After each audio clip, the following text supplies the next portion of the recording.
നിയമസഭാ തെരഞ്ഞെടുപ്പിൽ കനത്ത പോരാട്ടം നടക്കുന്ന ആറന്മുള മണ്ഡലത്തിലാണ് ഞാനിപ്പോൾ നിൽക്കുന്നത്.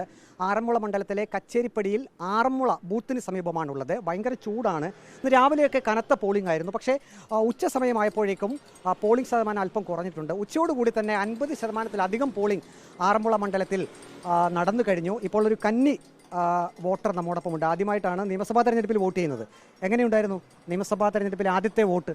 നല്ലായിരുന്നു, നല്ല എക്സ്പീരിയൻസ് ആയിരുന്നു. എത്ര നേരം കാത്തു നിൽക്കേണ്ടി വന്നു വോട്ട് ചെയ്യാൻ? ഇല്ല, വലിയ നേരമൊന്നും കാത്തിരിക്കേണ്ടി വന്നില്ല. വലിയ തിരക്കില്ലായിരുന്നു, ഉച്ച ആയതുകൊണ്ട്. അതുകൊണ്ട് വലിയ തിരക്കില്ലായിരുന്നു. നമ്മൾ പോളിംഗ് ബൂത്തിലേക്ക് കടന്നു ചെന്നപ്പോൾ എന്തൊക്കെ കാര്യങ്ങളാണ് അവിടെ കാണാൻ സാധിച്ചത്? നമ്മൾ ആ വോട്ട് ചെയ്യുന്നിടം വരെ എല്ലാവരുടെയും പേരും കാര്യങ്ങളും എല്ലാം ചെക്ക് ചെയ്ത്, പിന്നെ ഏറ്റവും വലുത് ഈ സംഭവമാണ്, ഈ മാർക്കാണ് ഏറ്റവും ഇൻട്രസ്റ്റിംഗ് ആയിട്ട് തോന്നിയത്. ആ മഷി ഒരിക്കലും മായില്ല. ഇല്ല, അതാണ് ഏറ്റവും വലിയ ഇൻട്രസ്റ്റിംഗ് ആയിട്ട് തോന്നിയത്. എൻ്റെ പേരെന്താണ്? ദേവു. ആരുടെ കൂടെ വോട്ട് ചെയ്യാൻ വന്നത്? മേഡം കൂടെ. മോളുടെ ആദ്യത്തെ വോട്ടായിരുന്നു നിയമസഭാ തെരഞ്ഞെടുപ്പിൽ? ആദ്യത്തെ ആയിരുന്നു. നിയമസഭയിൽ ആദ്യത്തെ വോട്ട്. പഞ്ചായത്തിൽ ഒരു വോട്ട് ചെയ്തിട്ടുണ്ട്. അങ്ങനെ 2 വോട്ടേ ആയുള്ളൂ. ആറന്മുള കനത്ത പോരാട്ടം നടക്കുന്ന ഇടമാണ്.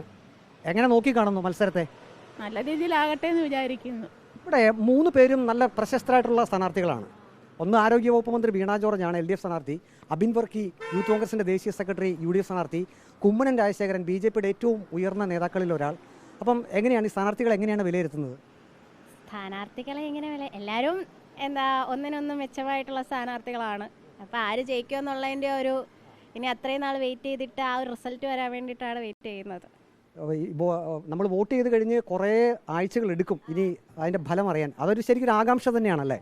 അതൊരു ആകാംക്ഷ തന്നെയാണ്.